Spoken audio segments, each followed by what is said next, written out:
Just get the hell out.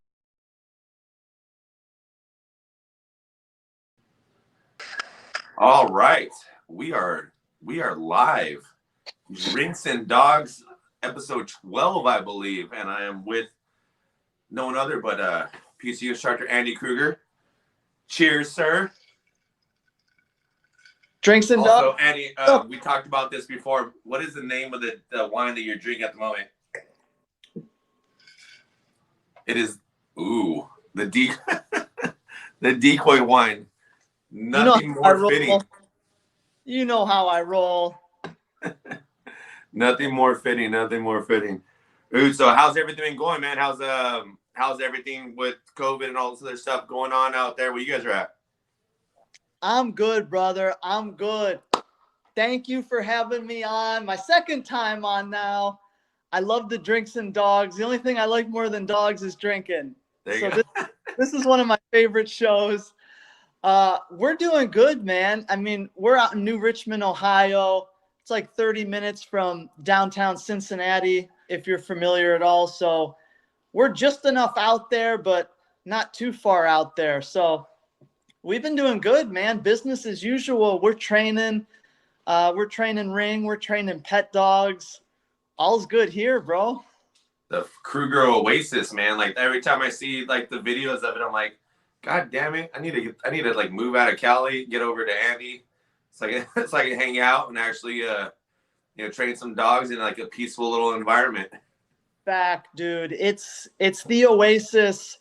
And it's not called that for no reason, dude. I knew I've been here about 5 years now. And the moment I pulled up to this property, I looked at properties for years and years and years. The minute I pulled up to this property, I had my realtor on the phone. I'm like, why the hell isn't she answering? Like I knew right away when I saw this place that this was going to be it. And then thank God. I mean, I'm sure everyone listening, I'm sure you know how real estate goes, dude. Sometimes it can be the Wild West, man. So we landed the Oasis and it's just been freaking amazing ever since, man. Yeah, we love it out here, dude. You got to get here. Dude, I'm dying, man. I know we're gonna send the guys out in October, but I hit you up last year, right? I was like, hey, so when can you come down here? And you're like, well, I'm gonna have a baby in January, so my wife will be pissed, but I can't come out there. And I was like, shit. I was like, I need to get out there then. And then freaking, we were doing our tour, so I was like, all right, I can't move out there. I can't get out there just yet, but I mean, it looks awesome, man. So, and a lot of people don't know this stuff about dog training, and because there's a lot more than just dog training with dog training, right? Like, there's tons of things that go on there.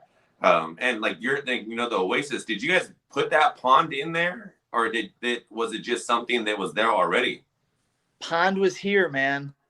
Dude, that's crazy. Pond was here. You know what's crazier? This is what's crazier, Mike. I never wanted water.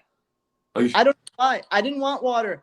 And I originally saw this property, and you can't really tell from some of the like aerial pictures online, but I was like, all that water, like, I don't know. Oh. Dude, I literally didn't. And then when I got here, I looked at, I'm like, what the fuck am I smoking? I immediately. And dude, it's been the best thing. Oh my God, dude, the water game. It's a complete game changer. None of my dogs even swam before I got here. Now they're all like freaking mermaids out there. Dude, that's awesome.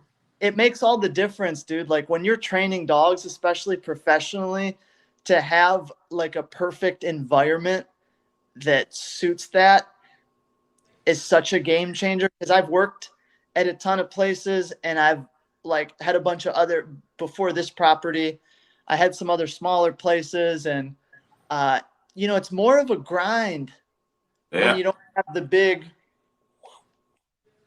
space where they can go out and do their thing. So, dude, the pond's freaking amazing. I love the pond. It's awesome. It's even got an island on it. Yeah, so I'm like, they did it right. I just keep envisioning, like, when I get there, I'm like, all right, cool. So what I'm going to do is I'm going to go out to the island, and he's going to send his dog, and then I'm going to fight the dog on the island for a little while, and he's going to call him back. Dude, I've actually always wanted to do that. I've never done that. Oh, shit. Dude, so give a breakdown. Like, what's the Krueger Oasis there? How's it ran? What's the size? I know it's a gigantic property. I've seen like the videos, and if you guys haven't seen the videos of Andy's vlog and everything like that, you guys need to check it out. It's pretty fucking awesome. Obviously, talking to Andy, you know what it's like. So give me the breakdown. What's the whole Krueger Oasis going on over there? Dude, it's a tight ass property. So it's 7.5 acres, all completely flat, completely wide open, completely fenced. Secure fence, bro. 7.5 acres, freaking fenced. I got the driveway gate. No one's getting out of here. No one coming in. No one coming out. So it's super cool, man. Like if you check out the videos, you'll get a lay of the land. But our house sits on 5 acres. That's the plot of the land, like with the ring field and with the pond and with all that. So that's like the main 5 acres. But then just like attached to the 5 acres, it's technically like another plot of land. It's 2 acres. And that's where it has like all the trees. And like that's where we have people park when we have like trials and stuff. So it's super cool, dude. And it's nice because like the 2 acres has a shitload of trees and it's super shaded. But Nice. then the 5 acres is like a gridiron, bro. Like there isn't a tree in sight. Like if it's hot, you're out there. It's there. You're out there. So like every day here, man, like, you know, I do board and trains for pet dogs. So every day I'm running the pet dogs. I'm moving them around. I'm training them. I'm doing stuff with them. And then when I'm not doing that, I'm moving my own dogs around. They're all running around, getting their cardio in. They're doing their training. A couple times a week, I'll do ring training. And if I'm not doing that, I'm cutting grass or hanging out. trying to maintain that property, man. I love it, dude. I'm cutting grass. I'm trimming bushes, dude. I'm burning. We got branches coming down. I'm cutting up the branches. I'm burning them. I'm like a regular old farmer out here. Dude, you had a freaking over here like that was we had a ranch for a little while. And it was all on the hills and stuff. But I mean, with California and the fucking fires all the time, it's like feel like we like literally like we just decided like all right we have to move inland, we have to stop doing that stuff because like almost every summer around this time we get evacuated. So I was just like, dude, all right, we can't do that with the dogs and everything. So we're contemplating moving out of Cali here pretty soon. I like that idea already. I'm sorry. Does Andy have room for us? Then we're going. Well, yeah, we do. We do have. I'll give you I have some dogs that do legs. So we're good. Oh yeah, we got room for you. I mean, we might have to put you in the kennel in a sleeping bag, but it's very nice in there. It's a great temperature. I mean, great temperature in there. As long as the AC is all right, or like it's like mild 70s, 60s. My girl's from Minnesota. I'm from California. We'll be fine. Okay, a nice little mixture there. Yeah, we'll see how you do. We'll give you a week test run. Right. And humidity might be a little bad after that. We're gonna boot you the hell out of here. Right. Mike can't work dogs. You gotta get the fuck out, man. You gotta get that. Dude. So, yeah, obviously, like we're doing stuff that's. I think Andy froze up for me for a second here. Let's see if he's gonna come back. G. We froze Andy. We'll get him on there in a second. I'm good on mine. All right. So now we've been doing PCU here for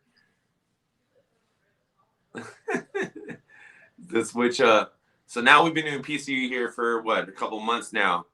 How do you and this is also like I mean, obviously you've been in the industry for a long time. What and I like we talked about it before, like this is all like never been done stuff. What's your experience like with doing the PCU courses? Dude, doing the PCU courses, I've never been more excited to shoot a video. I'm dead serious. I'm dead serious, dude. I probably worry about it too much. but every time I know I'm getting ready to shoot a video, like, dude, the day before I'm out there, logistics, I'm getting stuff set up, camera, equipment, planning out where we're going to, I don't plan it too much, but, dude, I get excited to do these videos because I've trained with a ton of people. I've been to a shit ton of places. But like the video things always interested me a ton because when I was a youngster and I was like, hey, how do I learn how to do this? You're not going to find a damn thing online that is freaking nonsense. So I've always kind of had it in the back of my, like, it would be really cool to do some kind of format like this. Obviously I never thought of it to this extent, but dude, my experience has been pure freaking excitement. I'm excited to do the videos. I'm my worst critic. So every time I do a video, I know it was good, but I think it sucks. And it makes me even more excited to do the next one.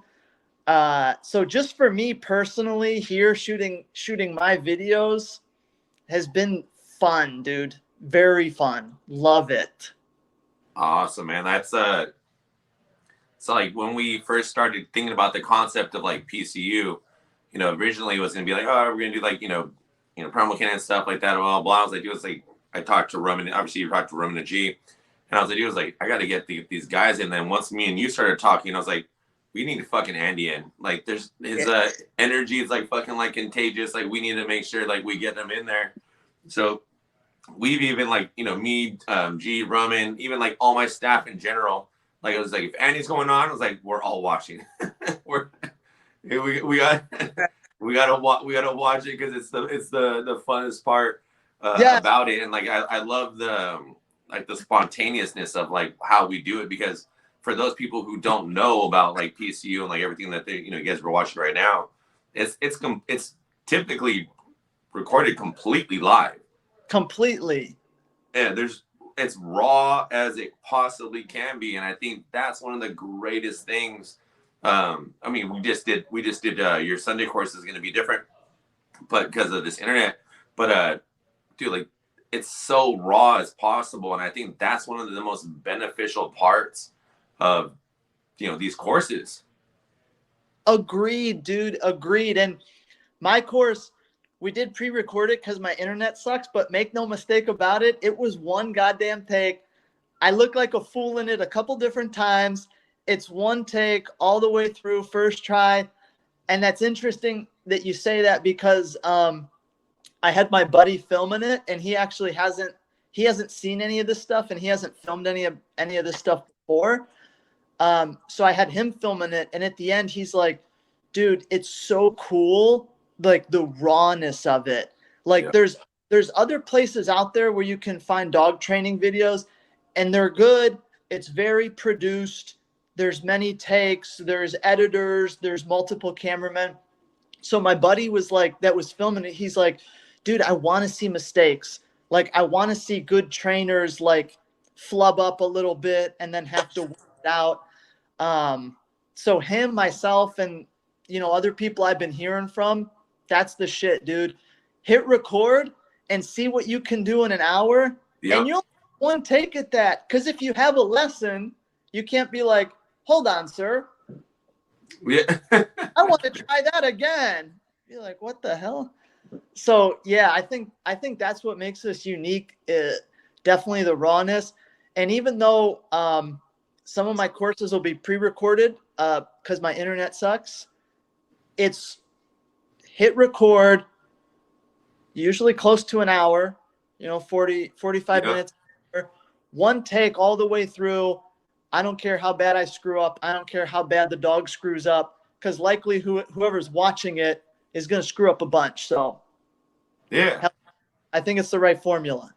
And I think that's like, exactly what you just said at the end there. It's like, I think that's what people need to see dog training wise, right? Because I mean, like social media, everyone sees the fun, like the perfect shit and like, all the stuff, but they don't see the reality of what it is like with dog training. And even the best dog trainers in the world fuck up. And like, and it's something like you have to continuously learn and go through. And like that's like something I've always I talk to my guys all the time. When I do is like, it's not always going to be pretty, but we're going to get it done. But it's showing people that it's not always going to be pretty, and we're going to get it done is the most important thing, because they don't have to be like, oh shit, man, it doesn't look like this, it doesn't look like that. I can just do it this way. But that's one of the coolest part about PSU that I really love, and also just the different perspectives. I mean, we have obviously we have we have Andy, we have Nesbeth, we have Sean Thankachan, we have Nino. We have so many different perspectives in the dog training world, and myself, and I think that's just like the coolest thing, just the rawness of it. I think like that's like the most awesome thing about PCU, and like that's it's just always fun. Like I like to hear like the comments back. I get tons of comments about like your courses all the time. The how fun it is and everything like that. So we get tons of requests about when's Andy doing more courses? When's he getting back on? When can we get him back in here? Smart people watching this. Very smart people. Oh, dude, like everybody, I can't even tell you how many comments I get about anything with like with you involved. It's like, dude, like when's Andy getting back in? When can we do this? Freaking Lee, one of my apprentices, one of my trainers, dude, he made a bunch of sticks like based off your course. Yes. So what I'm talking about, dude. I love seeing that, because when somebody legit taught me to make a legit baton, that was a game changer for me, dude. I needed that. So I'm like, dude, make the baton like this. Are you kidding me? Like if you're not making batons and using them, like you're missing out, man. I love that stuff, dude. Like with Lee, I love seeing that. I'll get like a ton of videos people send me of like training their stop attack, like with a ball and stuff. Like, oh, nice. dudes from India are like messaging me videos like, dude, check out this stop attack. He's got like a German Shepherd. I'm like, bro, hell yeah, do it. Questions? Yeah. That's the cool. I mean, that's another cool thing about like what we're doing too, is that we're now, we're not pigeonholed to like being where we are in like the country. We're everywhere. I mean, like, man, develop craziness. Crazy. And it's like all around, you don't realize, but the videos I'm getting, the comments I'm getting, like some of the biggest moments for me, like some trainers that I really look up to, I'd message them a question, and then they'd hit me back like with all this info, like no questions asked, no money, nothing. And like they just took time out of their day and really sent me a meaningful message to like help me out with my question. And I'm like, God damn, that is so awesome. So anytime someone messages me, like, unless you're a complete freak show, unless you're very bizarre, like I really do, I'll message back. People will send me videos, and for free, dude, for free. I'm giving them like all the information that I possibly can, and I just love it, dude. I love it. Dude, that's just awesome. Like I do. Well, obviously you guys all, I mean, like I do a lot of Q&As, and I always try to like help out as much as possible, because I know exactly like how that feels to be kind of just like, all right, shit, I don't know what to do. But giving that knowledge, I mean, for me, like a lot of it's just about helping the dogs, and just making sure like we're helping the people too, like making sure like they're communicating correctly and all this other stuff. But for me, like that's always like the best part, and like the coolest thing I've noticed in PSU, and just the short time we've been doing it, because you literally came on like right in the beginning. Yeah. And the coolest thing is like, dude, like we're hitting the world. Like we're not hitting the United States. Like like there's people throughout the world that we're talking to, and it's always just awesome to be like, all right, cool. Like we have, a solid team, and we're just we're continuously punching away, and we're providing this information to the world now. So it's like people, like you said, like India, like I had somebody, what the fuck, Nicaragua, hit me up the other day. Like, dude, I watched Andy's video about the stick thing. I'm making this now here. Like, there's no dogs when I'm trying to do this. And like, he's trying to do like stick work with like I don't know, it was a Boer bull. I think it was a bull mastiff. I was like, well, I hope you have training weight pants. Yeah, you're gonna need training weight. You know, Wow. like, Yeah, that's just fun. That's awesome, dude. That's super awesome. That gets me excited for sure. I love that stuff. it's just, and it's just cool to like to continuously like motivate people to like work with their dogs, even though whatever's going on like throughout even the United States, like United States in general, like we're all kind of separated in different manners because of California is, I don't know what the fuck we're doing over here. And then Florida is essentially just like open, and other places are the same thing. And like I don't know how it's with you guys, but like it was like it's just crazy. So it's just really cool to see what PCU has done in the short amount of time that it's been alive, to kind of teach people, and we're working throughout the world now.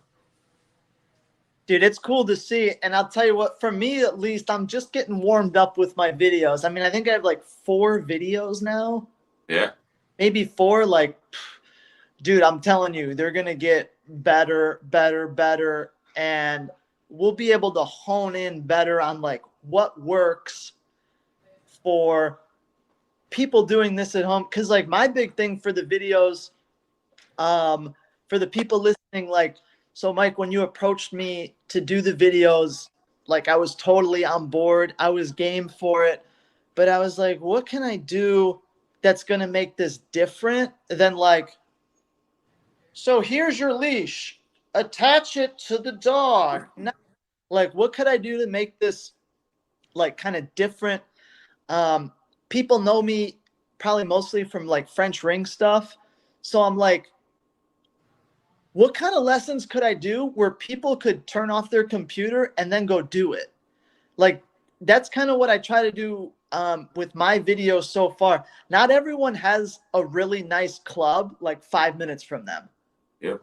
Maybe if you live in somewhere in Europe, but for the US, like, dude, you're lucky to train with a decent decoy a couple times a month, once a week. Like, you're crazy lucky.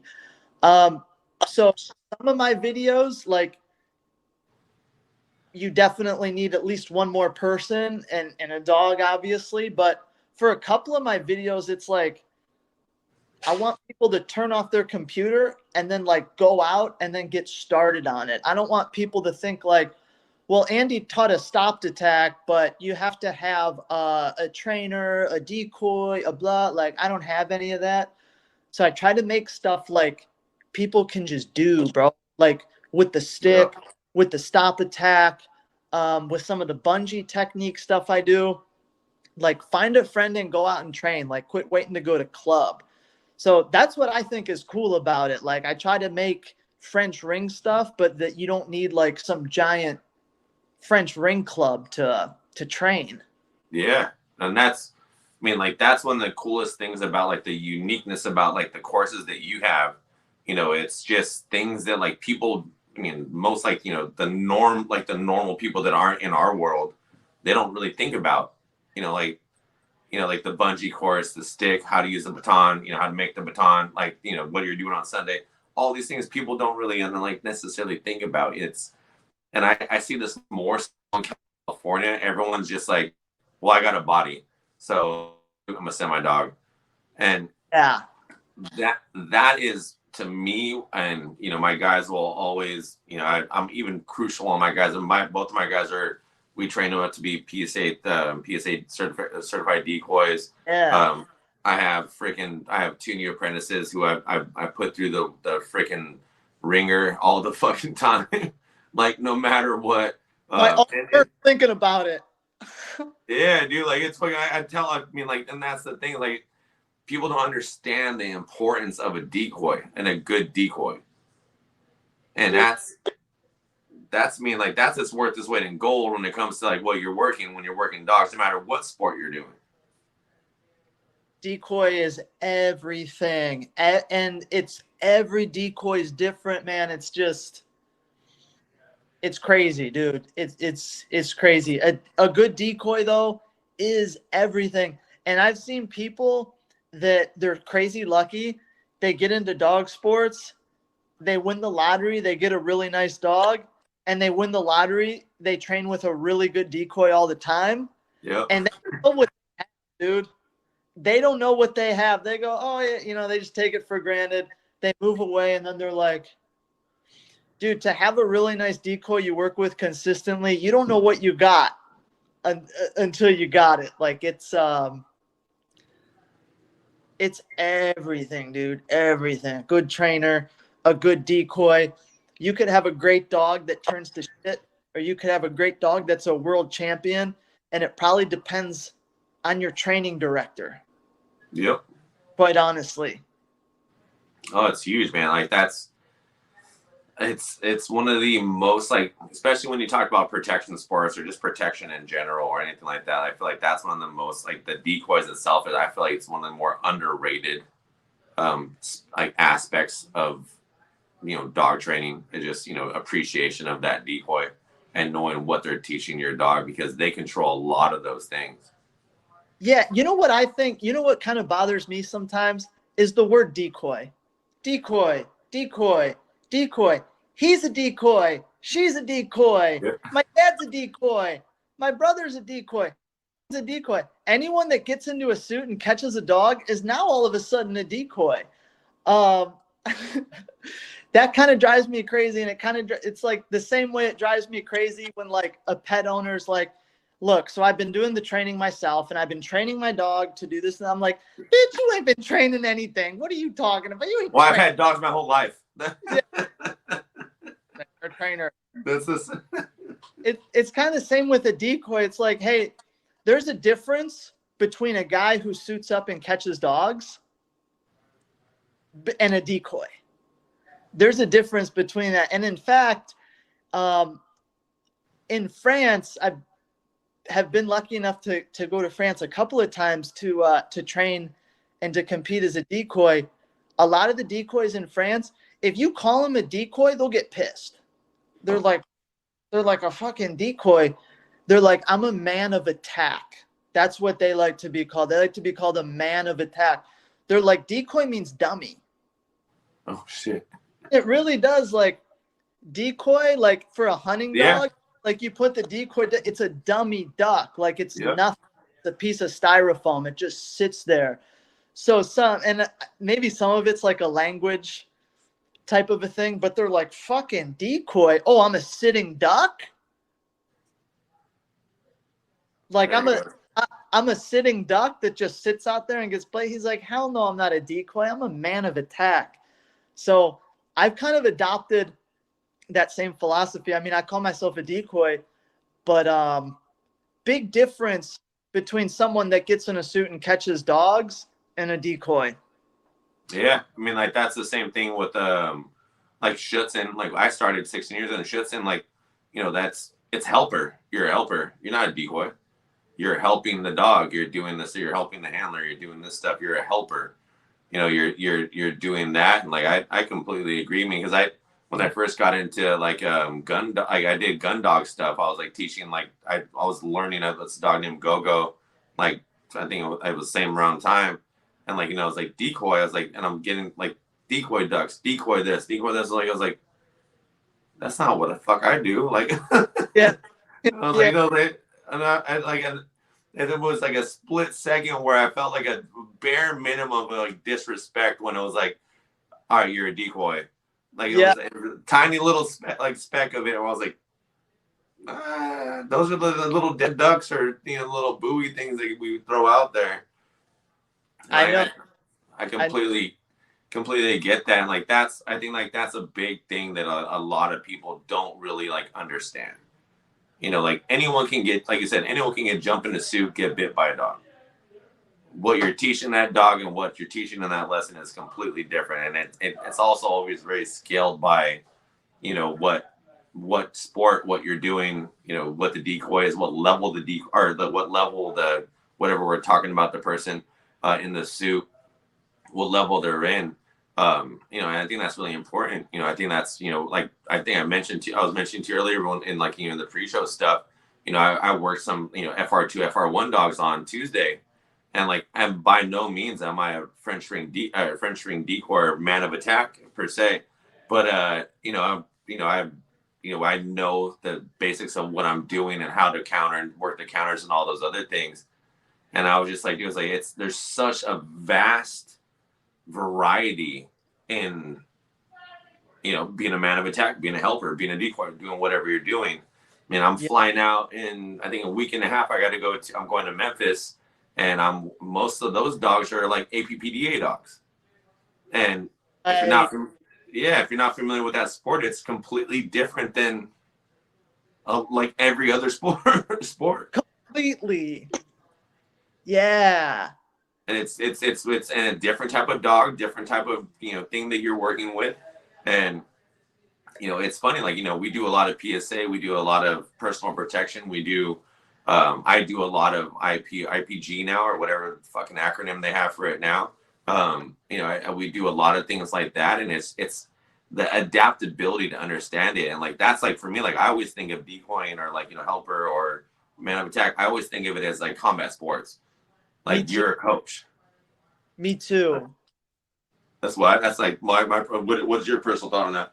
Dude, you know what? Just to like piggyback off that a little bit, I do think of it as like an athletic competition. Like, you're a competitor, you're a coach. But like, one of the hardest parts about being a decoy, a man of attack, a helper, is like the balance between like thinking you're a bad motherfucker and know exactly what you're doing, but then also realizing like, bro, you're a white belt, you don't know shit. So like, and I think that's the balance between a good decoy. Like, for me, I know that I know my shit, and I know that I can fuck out of a dog. Sorry, Mom, I got a potty mouth. I think my mom's one. Sorry, Mom. Come on. Sorry, Mom. All right. Dude, it's so hard to like, I know what I'm doing. I have the most confidence in myself. Like, I invest in myself. Like, I'm my favorite decoy.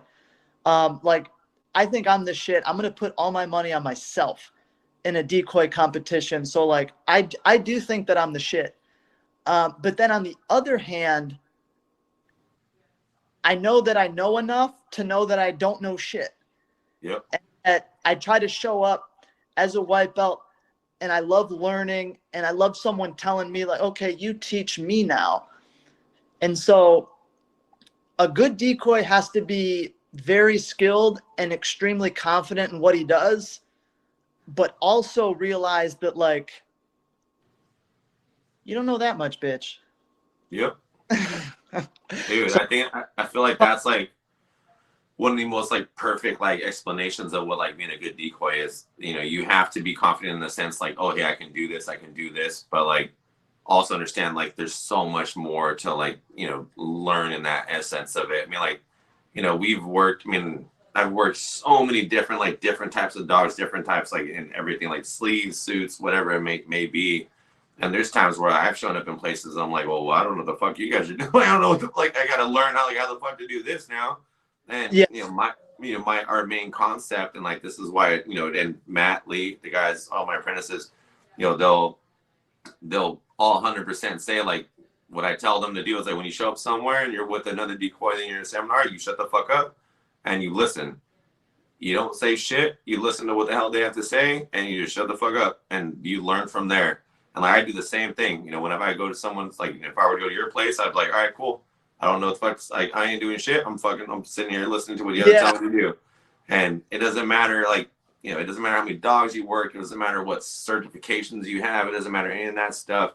You know, everyone has something to teach. And I took that away from, you know, mixed martial arts and boxing and everything. Like, sometimes you're the hammer. Sometimes you're not the hammer. And, you know, that's the other thing. You know, you're the sparring partner, you know, you're the can, you know, and that's, you know, a big thing for me. Like, and that's why, you know, because a lot of people ask me, like, you know, why don't I do trial stuff? And I'm like, well, I'm consistently the can. Like I'm the one that's teaching the dog how to get. So that trial mindset versus, you know, the training mindset is always very different. So like you can switch back and forth, but it takes a very specific person to be able to manage both of those. It's hard to switch, dude. Dude. It is hard to switch. Like you, like literally, a great comparison is like a decoy is a martial artist of sorts. And like you kind of have to be a mean motherfucker in some senses to be a trial decoy. I mean, you really do. I heard a fighter one time, an MMA fighter. I'm a big MMA fan. I heard an MMA fighter talking about his upcoming fight, and he goes, and then I'll have to summon the demons. Yep. And I was like, really? Like, when you go into competition, you have to work within the rules, just like you would in any kind of a sanctioned combat. But there's something called presence with a decoy. There's something called presence just with people in general. Like when a guy walks in a room, everyone in the room stops and the energy changes. Like that's someone who has a lot of presence. That's someone that commands a lot of energy. So like a world-class decoy, when they step on the field, there's just like a different feeling, aura around them, dude. Yeah, because they just have this, they have bad intentions, man, and they're dangerous, and you can feel it. And that's why as a French ring decoy, I've been a French ring decoy certified since 2013. But the reason that I set off on the journey is because I realized one day, I thought, I don't want there to be one dog in the world that could fuck with me. Like, I don't want to be just a protection guy. I don't want to be just this guy. I want to be dangerous to any dog. So world-class French ring dog, world-class. You might trial against me and you might collect a great amount of points and get a great score. And I'll shake your hand. I'll say, great job with your dog, blah, blah, blah. It's all good. But I'm dangerous to the dog. The dog might get their points, but they might not. Yeah. And when I set out on this journey, I said, I want to be dangerous to every single dog out there. If it's a personal protection dog, I'm dangerous to you. You understand? If you're a French ring dog, if you're a high-level French ring dog, I know what to do to you. I know how to pick apart your training. I know how to analyze you on the field, and I know what to do to take your points. Oh, you're going to bite me? Cool story. You're a Malinois, but can I take your points away from you? Because if you fail, and no one cares how hard you bit me. Yep. No one cares about that. So I wanted to be able to pick apart any dog. And if I can be trained to keep dogs off me that are trained to not be kept off, you know, imagine what I could do to a dog that isn't trained. I mean, it wouldn't even be a competition. So that's what like really enthralled me with this. It was funny. I'll bring it back. Talking about the dog oasis, dude. When we first moved here, like it was the first day we were here, and our neighbors down the street had this nasty like black butt. He was probably like 50 pounds, just some nasty dog. And it would come walking down the street, just walk into my yard and just like be aggressive as shit. Like, okay, this definitely isn't going to work. RIP, the dog was old. He had since passed. But dude, I swear to God, the one day I was out there training and I see this motherfucker coming down the street and I'm like, hell no. So I just grabbed my baton, no suit. I just grabbed my baton and I just marched down the street at this dog. And it was hilarious. Dude, I'm not shitting you. This dog like charged me. Like, ah. And I was like, bitch, are you sitting me? Dude, I put down the barrage from hell. And if you don't know what a barrage is, it's when you take a stick and you make a freaking fan in front of the dog's face. Dude, frink! See ya! I was like, get the fuck. Come through it. Dude, that was before we had our field, that was like our protocol when we were working at the park. It was like, all right, cool. So either Matt or Lee or myself, we would have like, baton or stick or anything like that. Well, one dog was working because the field that we were in, there's a lot of loose dogs similar to like where you're at. I was like, cool. It's like every time as I do, it's like if a fucking dog gets on this field, like with our dogs around here and they're coming forward, it's like you run that fucking dog as fast as possible. Like you get that dog the fuck out of here.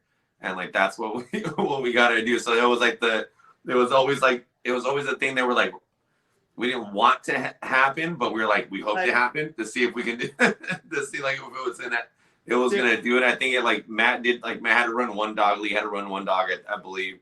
Then it was just like interesting because like that's like as far as like being a decoy, like you like you said, you fluctuate between both sides. You have to one build dog, make sure the dog can work and do the job effectively, and essentially like what I tell tell my clients, I tell like all my guys trial decoys, I'm like I'm building this dog to hurt you. Like eventually, like my job is to make sure as a training decoy, and people will know different different terms of this. As a training helper, decoy, man of attack, anything like that. You're building a dog to do specific things, whereas trial dog is you're running and testing the dogs and doing like what Andy was saying. And like for me, like I consistently like like when I have all of our dogs, like all the dogs that I work, all the dogs that I train, like my goal is to help them destroy the trial decoy and do that and create as much pain as much that, because I know exactly what you're saying, because it's the same thing like for me when I was boxing, when I had sparring partners, and or let's say I was a sparring partner for a specific fight or anything like that, like I was trying to get them ready for their competition. So that's the same thing for me when it comes to being a trial decoy. It's like, all right, cool. So I'm going to train you. I'm going to work with you, show you all the pictures to get you ready to do the most damage possible to your competition. And like, that's like, again, like we were saying, like, that's why like the rarity of being able to switch back and forth is so hard to find in like really good decoys. Very, very tough. Dude, let me ask you this. I got a question for you. What do you think about dogs that run on the trial field? What do you think about a dog that gets run? Like, I mean, obviously it's not good, but like, I kind of have a theory about that. I don't know. I might be off, but maybe anyone who's watching this might be interested. Like, let's just take PSA for example. In dog sports, I started in PSA, so I'm not a PSA hater. Disclaimer, I'm not. But like the thing in PSA is like, let's run the dog, right? Like, let's run him. Yeah. Sorry. Like, what do you think about that? Like, before I tell you my theory, like a dog that runs, like, what do you think? I think about there's too much, in my opinion. And like I said, my guys are both PSA certified decoys, so we train for it. In my opinion, I believe that there's too much emphasis on control and neutrality. So what happens is that the dogs get compulsed too much to not want to do the specific things they need to do, so they become hesitant on certain aspects of it. A lot of it is genetics, a lot of it is other things. But I mean, like for the most part, like I think that the focus, especially if it's Protection Sports Association, I feel a lot of it should be focused on the natural forward aggression and not necessarily the most neutral aspect of it. I feel like it's a lot of environment neutrality, a lot of just conditioning to be neutral, and like like the dogs are like fucking second guessing themselves. If I have a protection sport dog, if I have a dog who is going to be actively, because that's essentially what the goal was, what PSA was, to create, the ultimate, at least from what I know, the ultimate protection dog. Right. And like we're, we're not necessarily doing that because we're doing fucking focused healing. We're fucking doing all this other stuff, like all this other shit, like, that doesn't necessarily apply to being a protection dog or law enforcement dog.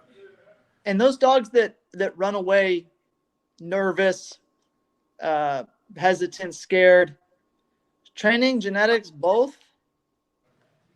Yeah, I would say so. I mean, I think a lot of it, from what I've seen, it's been the dogs that I've worked with. Either the dogs have been, even my own personal dogs, like my dog Lucy, for example. Like I've taught so much control that she's hesitant. Right. Yeah. Like she's hesitant in the aspect of like ready to go, and right. It depends on what decoy and new decoy that comes involved or whatever it is. The other aspect of what I've seen is just like, and what I dislike a lot about the PSA is the training aspect of it when it comes to, it's catch and drive. And there's no real, I mean, and I'm sure you've seen, like, there's no backward movements, or like, let's say French ring or Mondio, like you're moving, you're circling the dog, or you're doing those things. The dog has a chance to counter and do those things. Whereas in PSA, like you're literally just running the dog. There's no chance for a counter yet. Right. Yeah, I feel ya. You know what my theory is? Like, I think about these dogs and not engaging and running away. And look, I'll be honest, it bothers me. When the decoy's proud of that, when you go, oh, I ran this dog. Oh, yeah. I ran that dog. And I'm thinking like, but that dog wasn't qualified to be on the field. Like, but that dog's a giant pussy. But he said, I don't want to engage you. I'm going to get the fuck out of here. Like, why are you proud of that? Like, I thought you went there to get into a fight. I don't think that the dog had any business being on the field in that level in the first place. So, like, I don't think a dog running away from me is a victory. I feel bad for the handler. I'll be like, fuck, that's sorry. But if you're a real fucking man, the elite ring 3 dogs, like my top 3 ring 3 dogs, now if you can do something to them, now I want to hear about it. Because let's be honest, with the big boys, running? Running? What the fuck are you talking about running?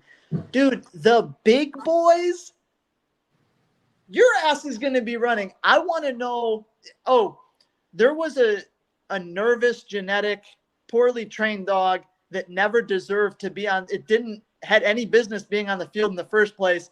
You yelled at it and scared it. It threw some balls at it and it ran away. Good job. I want to know what you can do. Put down the barrel of balls. Put down the garbage can lid. I want you to go one-on-one with the elite killer who will never run from anything in his whole life. And I want to see you mess with his game. Yeah. Right? I want to see, like, there's some dogs that have big names in French ring. And you go, I held that dog off for 7 seconds on a face attack. Yeah. That didn't care. Like, insanity. Like, I want to see that. Like, I can't even believe that you did that to that dog. I can't believe it. I want to see that. But if you're like, yeah, this bulldog came out and I scared the shit out of him, he ran away. I'm like, okay, bro, how about a real dog, though? For the love of God. I mean, I get the running thing, dude. I was at PSA Decoy, and when I started, I'd run a dog, and people would be like, dude, you're a fucking beast. Like, you crushed that dog, blah, blah, blah. And I was like, yeah, I'm the best. But nowadays, I kind of look at it, and I'm like, dude, that dog shouldn't have even been on the field. What are you talking? I mean, do you want to watch me whoop a second grader's ass? I will. I don't think anyone wants to watch it. Just kidding. I won't. Please, no. But tell me when we go live. I don't want to say any of this on air. We're gonna put that clip on the actual cuts, the commercial of this. That's the only clip you guys isolate out of the whole thing is when I second grade. Dude, so I think so. There's I I was in New York 2 years ago. And like this was like when I first started getting like I was like, all right, cool, I'll get back into sport. And like I was like, all right, I'll start doing some sports stuff. And it was a PSA. I was doing a working dog thing. I was actually doing both of them. I was doing a behavioral workshop in the morning from like 9 till 5, and then I was doing a working dog workshop from like 6 till 11 in New York, in upstate New York. And I was working with a bunch of PSA dogs, and the crew that was there, the part of their club was doing a trial in Florida, and I heard of a lady named Adrian who was a PSA decoy, and like because how it is, like PSA is like, oh, I run the dog, like it's a big dick thing for them. So, Right. But I heard like inside, like what she did with the dog that she ran is that she immediately did a flea bite without the judge's consent, and just to build the dog back up. And like for me, immediately I was like, that's a decoy. Like for me, like that's a decoy. Like you're doing your best to teach the dog something specific, like to give the win, Yeah. And like for me, I was like sick. I was like, fucking, like that's fucking dope. I was like, dude, like you gave the dog a win. You didn't just run the dog off and like all of a sudden like I'm fucking Miss Ego or Mr. Ego or whatever it is. It was like, okay, cool. I gave the dog a learning experience. Yeah, that's how it should. If a dog can't get in and won't bite, you should show it. Like, hey, judge, dog won't bite. You got that, right? Okay, here you go, buddy. Come on. It's all right. Yep. It's all right. Now, if it's in a championship, no, yeah, it's gone. Later, but at most trials, I'm back. There's Eddie. At most trials, most people are going to have, when you show the judge, look, this dog is not willing to engage, and the judge sees it, it's like, all right, we got it. Now give the poor soul a bite, for God's sakes. Yep. Totally, dude. Totally. I mean, but when it comes to the big events, don't put your dog in there. If you're not ready, you gotta get the hell out of there. Don't put your dog in there. Don't do it.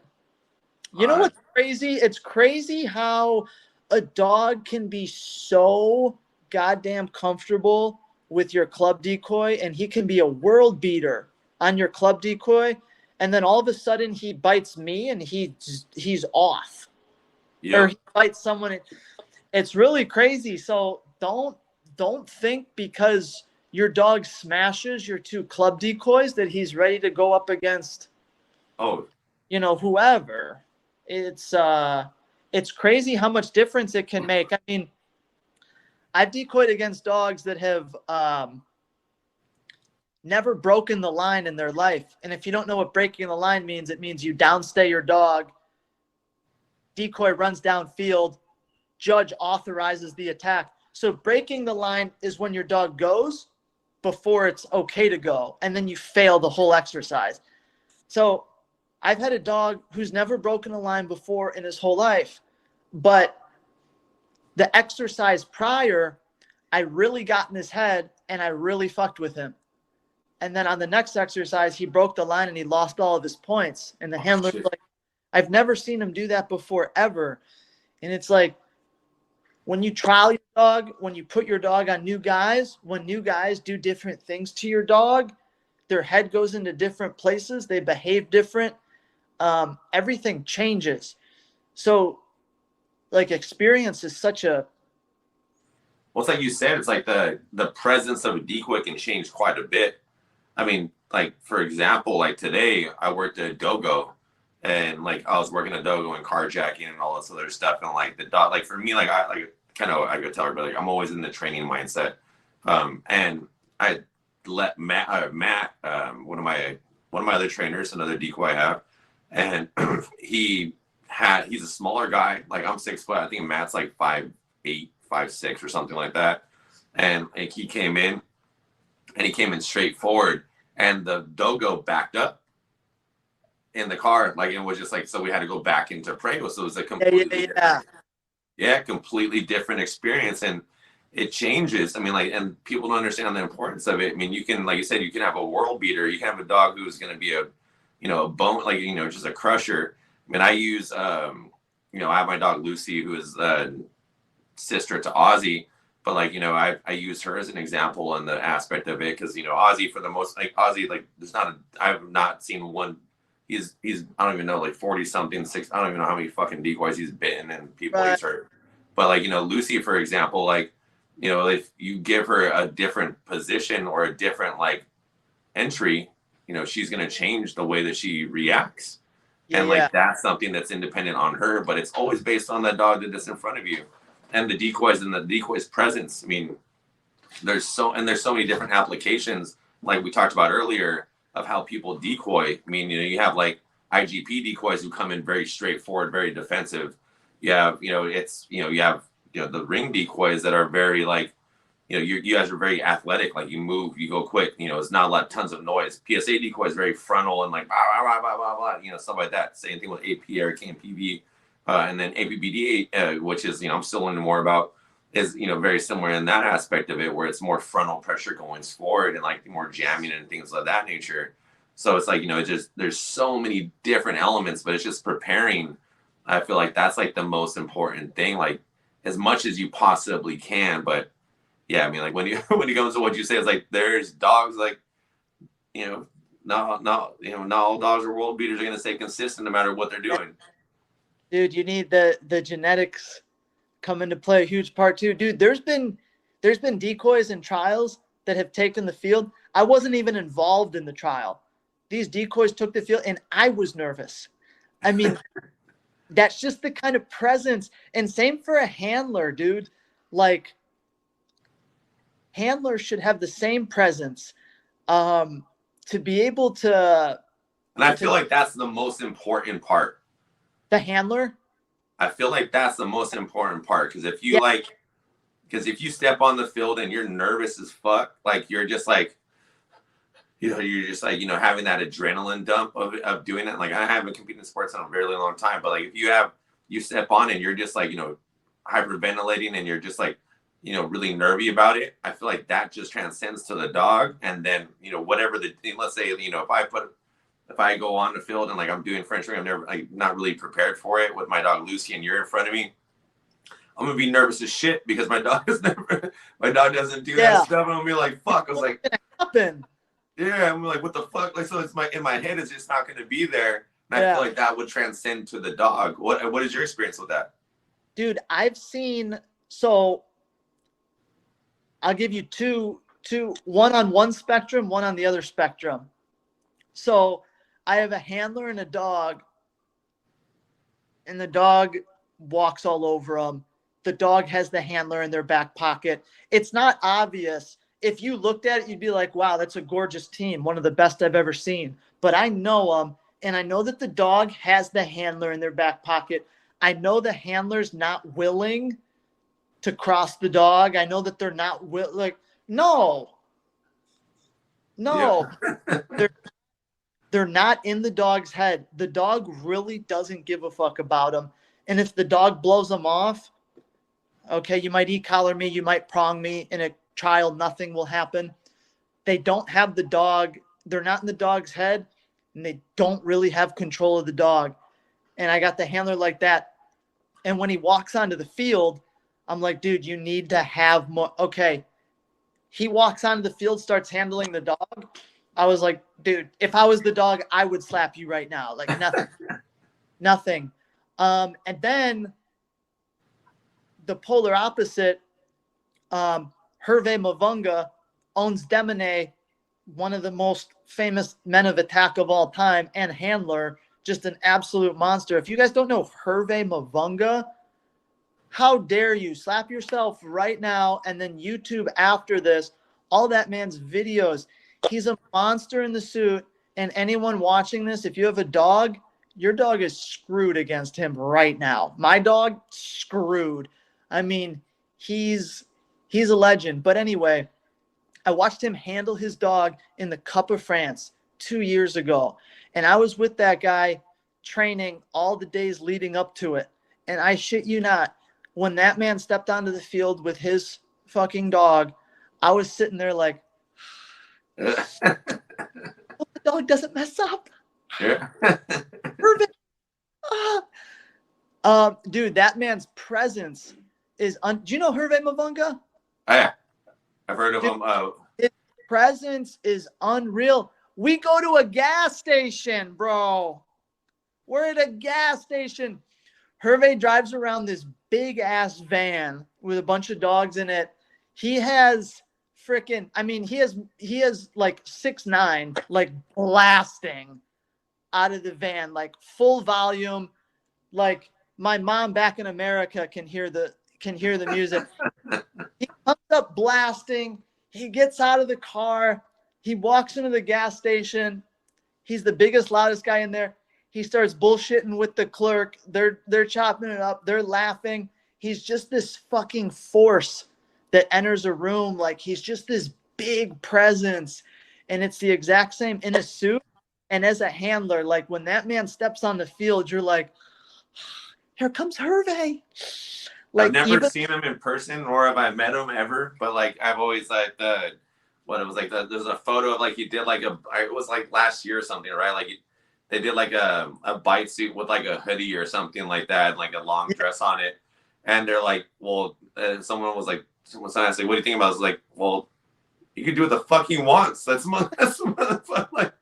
like what do you mean questioning this? Like Demonate. Like and at that time I was developing a rayon suit.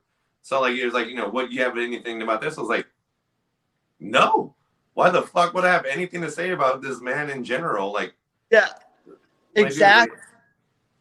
Exactly. He has such a big presence when he's handling and when he's decoying. It's like palpable to the people watching. Like it really is. When he's on the field, like you pull out, you start recording, dude. Like, some shit's about to go down just from him like walking out there. So it's such a difference for the dogs, dude. Some dogs walk all over their handlers, and it's great for training, and in trial they get screwed. And dude, Hervé's dog, I'm gonna tell you this. I trained with Hervé multiple days before he competed at the Championship of France, biggest competition of the year. All the politics, all the drama, a lot riding on it for him, blah, blah, blah. It was a huge thing. The training I saw him do the days before, I was like, this guy's screwed. I was like, this is terrible. I was like, I couldn't understand it. I was like, dude, your dog, are you serious? What the hell's happening? His dog was one of the best of the day. Nice. His dog, I couldn't understand what kind of training he was doing and why. But dude, that man was so confident in what he was doing. He's just done it a million times. He knows the exact lines. He knows exactly what to do with it. I was like, dude, you're going to compete against Axel Valon tomorrow with this? Are you fucking crazy? Your dog's going to die. His dog destroyed in a good way. It was so eye-opening, dude. That trip to France, I went to France in 2018, and I swear to God, when I trained with that guy, dude, different goddamn level, because he's just been around the block. He's trained with all the legends. He's trained with all the legendary dogs, and all that just rubs off on him, dude. People can say what they want about him. Some people love him. Some people don't, just like anybody who makes a name for themselves. But, dude, I'll tell you what, you just really can't fuck with him on the field. You just really cannot fuck with him. So it's like, really, what can you say? Because, oh, you suck. You can't train, blah, blah, blah. Look at his score. Results are there. What the That's fuck why, dude, that's why I love dog sports, because there's numbers. And it's like, I'm the best. You're the best. No, I'm the best. It's like, we have a venue to actually determine who the best guy is. So that's what I love about it, dude. I'm competitive. I'm a competitive ass dude, and people know when you get to Cali, I'm gonna have to have you. Oh well, first of all, I'm gonna put like 20 billion gauntlets on you, but we're gonna have to work legs, legs with Ozzy. Dude, That's fun, dude. he's a fucking asshole. That dog literally is punctured Kevlar, fucking special fabric. I can't. I'm developing shit right now that them motherfuckers still gets through. To mummify me. How old is that dog? 2. He just turned 2. Young buck. Dude, he's a fucking dickhead. I was like, he literally, like, I've taught him all the foundational bites. They're like, it's legs. It's just like, you can't even just like deal with it. Like, it's just like, it's like, dude, I literally, I haven't been able to run for months because of that little asshole. And then fucking got me in the knee. He popped my kneecap. I was like, he was like, all right. Oh yeah, he bites, dude. I can tell he bites. You have to mummify my ass before I get in front of him. Dude, it's like literally gonna have to like horse wrap the legs, put the neoprene gauntlets we just made and the primal gauntlets on that thing. I'm like, dude, all right, I need someone that can fucking run. I guess Matt has a Kura suit, and he's literally the only one that can safely like work that dog on fend-offs and legs, just because of like he has that, so the Kura does like they do like a wedge in the front, so they have it that way. So I was like, dude, just fucking Jesus Christ, man. Hell yeah. I love watching his videos, dude. He's fun. Yeah, he's one of our fun dogs. Once we do the whole PCU joint seminar with everybody together, which is something I'm working on to get the whole crew for a full week seminar with the whole squad. We have to do it at the Oasis. It's all right. Let's see. Let's see. What questions did I have? I don't even know what I was talking beforehand. Oh, so doing this one, and this is just like Decoy out there. Obviously, for those who don't know, he's a super select Decoy French ring, which is highest level decoy in general, whatever you're doing. And I feel in general, just the selection process and the stuff and that's how I actually started seeing you, is that I saw you in Explorer page and like you were doing like footwork drills, like on a tieback or something like that. Yeah. Like a few years ago. And I was just like, dude, I was like, man, this guy's fucking putting in work. And like, for me, it immediately clicked in because of like the fighting stuff I had been doing. But, you're a super select decoy. You're, highest of the high as a decoy, whatever the fuck we want to call it, man of attack, helper, all this other stuff. I think like for the most part, like what is like the amount of physical like stuff you had to go through to get to that? I mean, I'd probably throw up after training sessions more than I wouldn't. I mean, I don't know. There's not an exact blueprint for it, but there is an exact blueprint for the decoy physical that a decoy has to go through. So they've actually, France, they've just recently changed the physical that the decoy has to go through. But a French ring selection, maybe, I don't think people know this. To be a French ring decoy, there's 3 levels. It's just like a dog. So you're a level 1 decoy. I mean, Schutzen, IPO, IPG. Level 1 decoy, level 2 decoy, level 3 decoy. So each one of those is a different test. And the test is 3 parts. You have to pass a written test on the motherfucking rules. Yeah. If you don't know the rules, they're not even gonna entertain you. And dude, the written test is kind of hard. I know the rules, and I'm like, wait, what? Yeah. So you have to pass a written test, and then you have to pass a physical test, which if you go to ringsport.org, that's the NARA, North American Ring Sport Association website, French ring in the States. You can see the whole decoy test, but you have to go through a whole physical test, dude. And I shit you not, I was in pretty damn good shape, and I was vomiting after this goddamn physical. I mean, it's a complete lifestyle to be able to pass this physical. When your boys come, I guarantee I'm going to lay out this physical in front of them.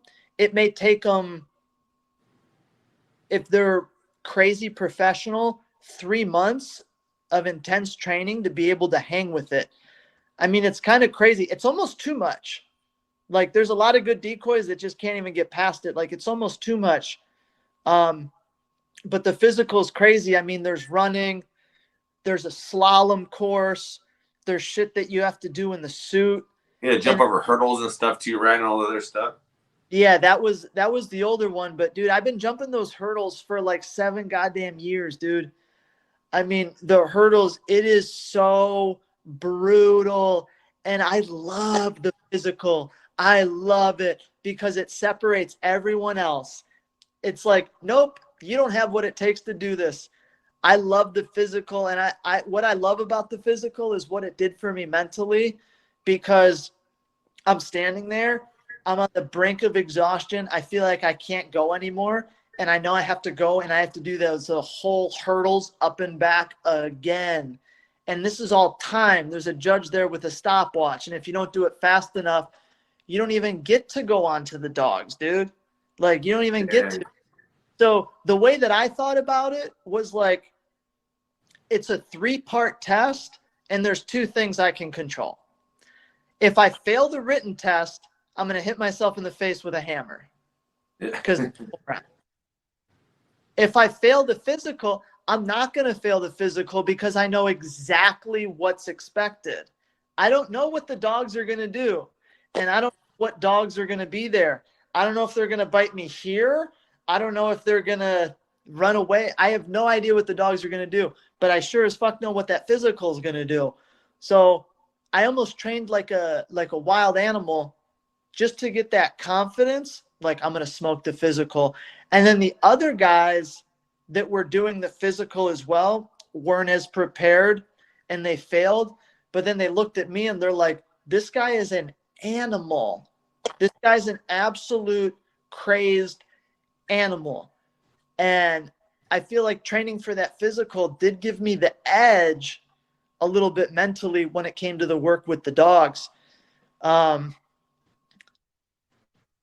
I'd recommend looking it up. It's like, you know, the physical, it's tough to describe, but I'd recommend looking it up. Maybe one day I'll do a quick little video about it or something. But make no mistake about the French ring, that physical, man, if you haven't been training for months and months and months and months and months and months, forget it. Yeah, you're gonna get it. So that's, you know, the funny thing about like what you're saying, like the physical stuff, and like I was talking about how, yeah, I watched like a lot of like the videos on, you know, basically years ago when you're posting about going for Super Select and all that. Yeah. And all of that is that immediately, like in my mind, I was like, all right, and like I'll send you the video of like the Pack Life documentary of when I was putting the guys through hell, are still doing that. But I would like, as soon as I saw that, I was like, all right, I got to make this harder. So like I would put the guys in training weight suits, have them jump a 10-foot wall, go back and forth, hide in a freaking hot van at 110-degree weather, run sprints, do all their stuff. I was like, dude, these guys are preparing. I was like, we got to prepare even more. So doing like, you know, just drills and all that other stuff. I was like, so like a lot of it was like, you know, obviously beside the stuff that I was taught, was like a lot of it was inspired by the stuff that I was watching, like through what you were doing. So I was like, dude, I was like throwing these guys were having to go over walls. These guys were having to, in training suits, help each other out. And like, you know, my guys aren't very big. They're wearing training suits that are made for me. So like, you know, they're over there trying to climb over these 10-foot walls, run sprints, you know, do the drills.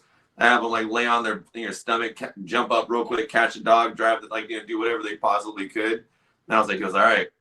I was like, I'm seeing what these guys are doing in French ring, so we got to be prepared for every and anything possible that comes in front of you. Yeah, dude. And dude, just to go off of that, you'd be so surprised. People would be so surprised for legitimate ring 3 work. If you don't know how to do it, you're gassed. Like, I remember when I first started decoying, they're like, all right, Andy, ring 3 dog, come at you, face attack, do your thing. I'm like, okay. Yeah. So the dog would come and I'm this and I'm that. and I'm beating the shit out of the dog, and like I'm not breathing, and I'm exploding, and bah bah bah. So the dog recalls, bro, I'm gassed. Done. Yeah. I'm completely gassed. And now, like the world-class decoys that I see now, they do a whole trial. They do a super selection. They're barely breathing heavy. I saw my boy, Ivan from Mexico. Dude, I was just about to fucking say Ivan. Like, I was like, I watch his videos. I'm like, this motherfucker's barely like he's not even gasping. It's just normal, just like talking as we are. Actually, I'm probably breathing harder than Ivan would fucking breathe in general. Dude, he destroys dogs and he expends no energy. It was hilarious. Okay, last year, November 2019, French Ring Championship in Florida. I was there with Jasper. I competed. We didn't win. But Bambino was one of the decoys. This motherfucker, Bambino, he decoyed the entire trial, both days, obviously. And then at the last minute, he's like, oh, you guys are doing a super selection? Let me jump in that. Just no fucks to be given. He's out drinking. No fucks to be given. The other American guys that were competing, they're... And Andy will be back here shortly. So I'll wait for Andy to come back in. I advise you guys all to go ahead and look at his Instagram page, his website, all the stuff. Definitely want to take a look at this man's work ethic as far as what he's done. This will also be in this super select French Ring Decoy. So 100% look at this man's work, book of work, and everything that he's done. So we will wait for him to come back in here. And who also we're talking about is Ivan. If you look at him, he's one of the top super select French Ring dogs in our French Ring Decoy in the world. Let's see here.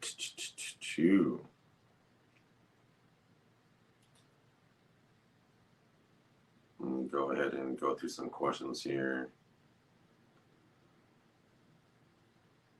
What are the top 3 issues you see with dogs and their owners? Communication, lack of separation, and lack of management. That's going to be the biggest thing that I see when it comes to dog owners and their dogs. The communication is not there because we just baby them up. And then, the fact that dog management, letting dogs on couches and all that other stuff and not creating the separation by letting the dog be in a crate, and then just proper training in general.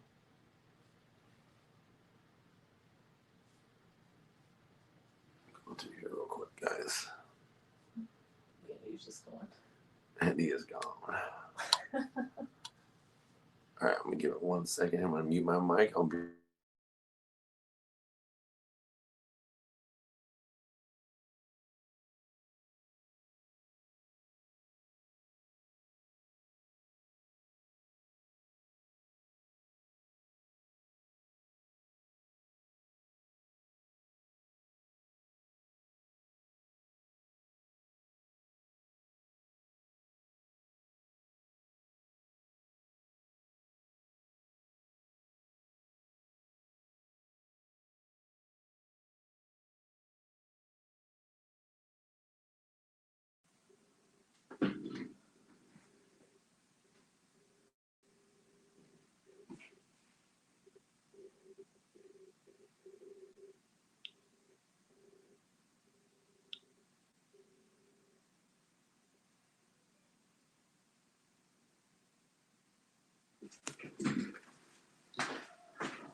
My fucking phone died.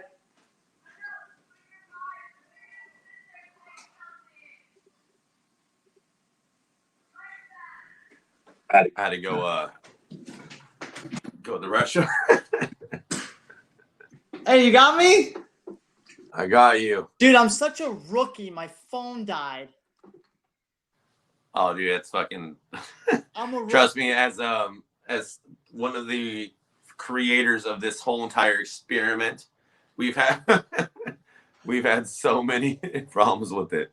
Dude, I'm gonna finish my story though. I got a great story. I don't know what the last everyone heard was, but Bambino decoying NARA championship last year, right? Pick up Yep. where we left off. Okay. So there's American guys that have been training their asses off for months and months and months to do the super selection, right? And at the very last minute, Bambino just decides, hey, I'll do it. So not only does this man decoy the entire trial over the weekend, which is like a lot, dude.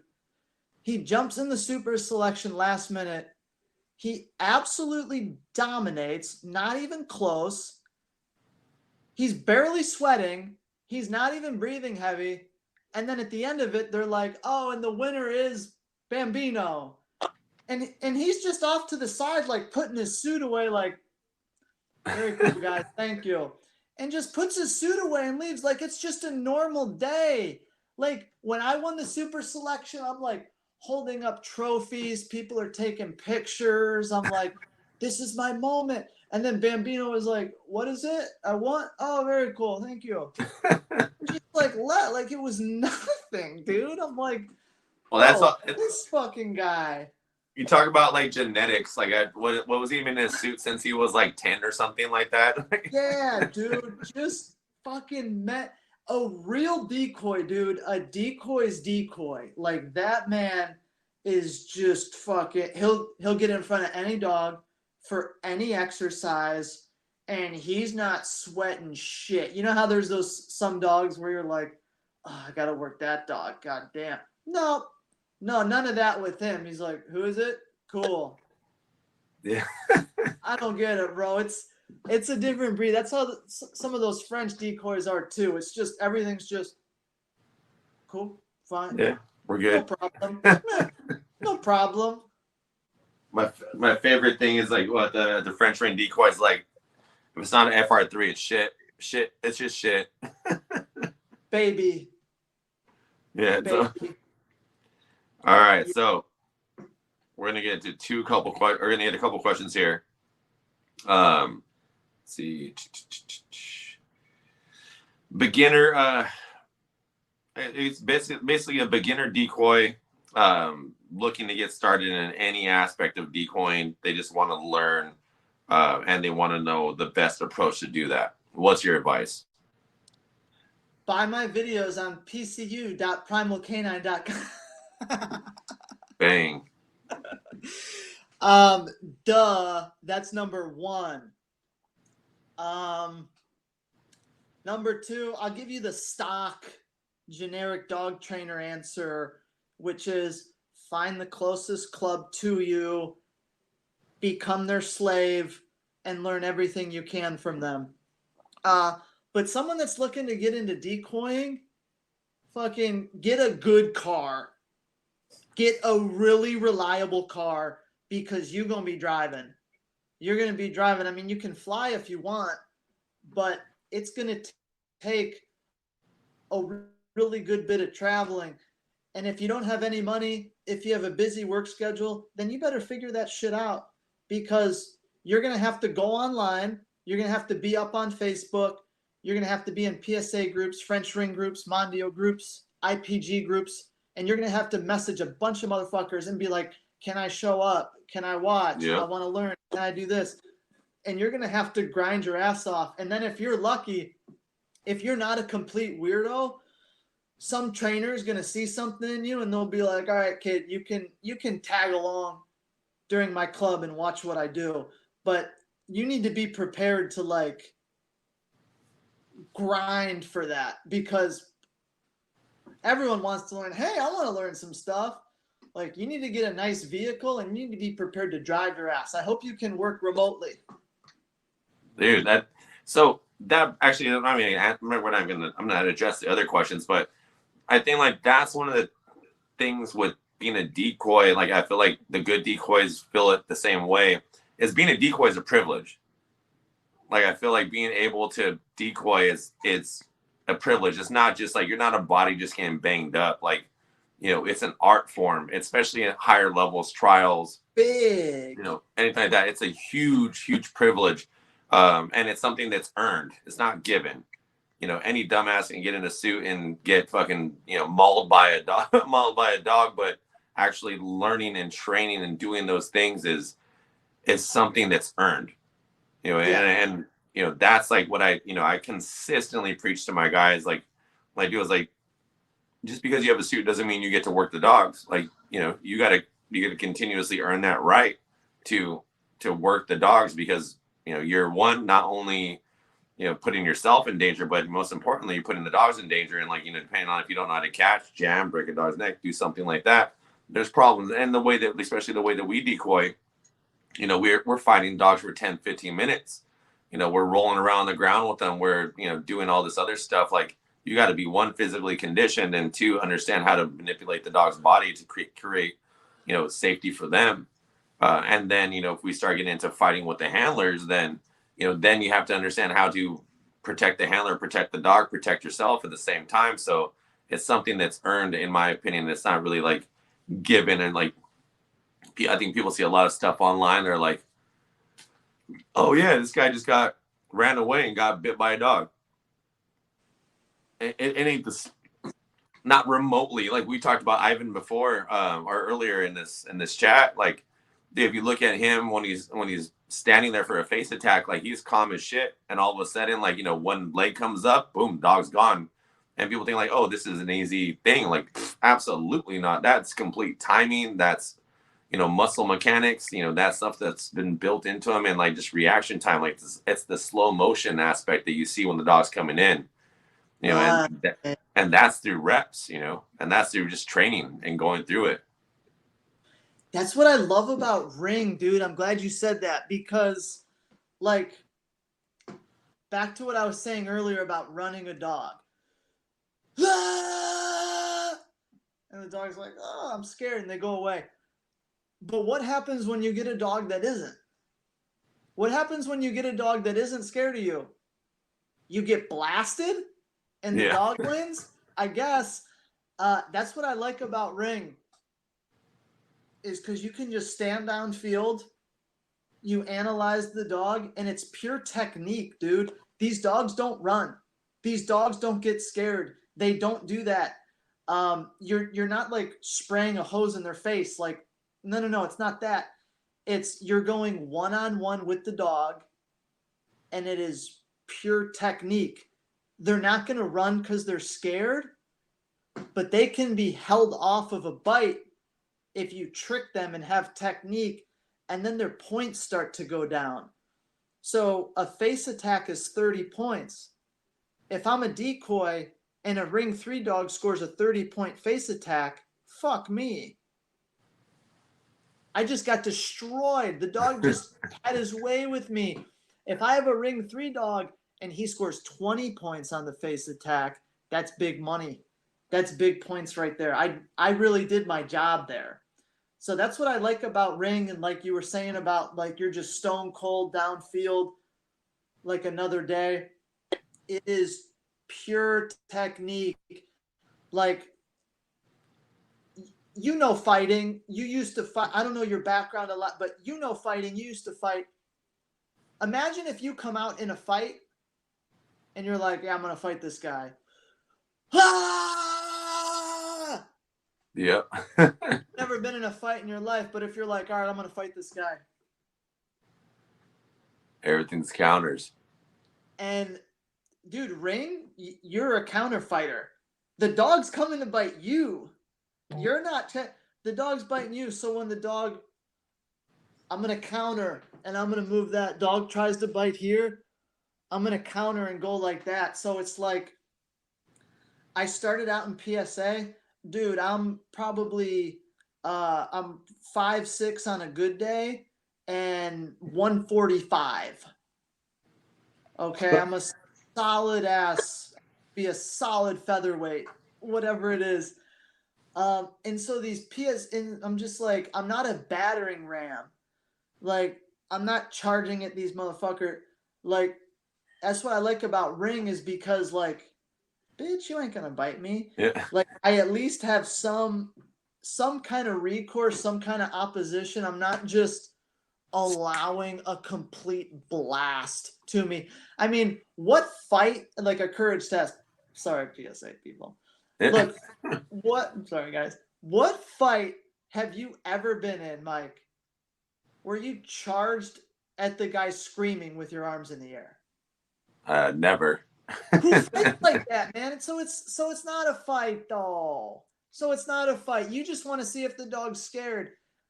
It ain't a fight. It's not a fight. You're just running at him like a battering ram. It ain't a fight. You're trying to see if the dog's a weak piece of shit or if he's strong. And then if the dog is strong, you're trying to see if it's trained enough to fucking let go and listen. Yep. But it's not a fight.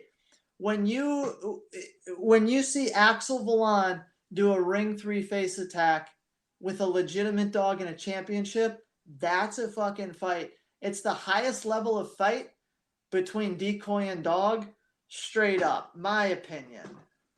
No, I definitely agree. I mean, I like the aspect of like putting like all these together. That's what like Mondio, like with the environmentals and all of their stuff too. Like I respect highly, especially with like like all that stuff. Like I think that's always like just super cool to me.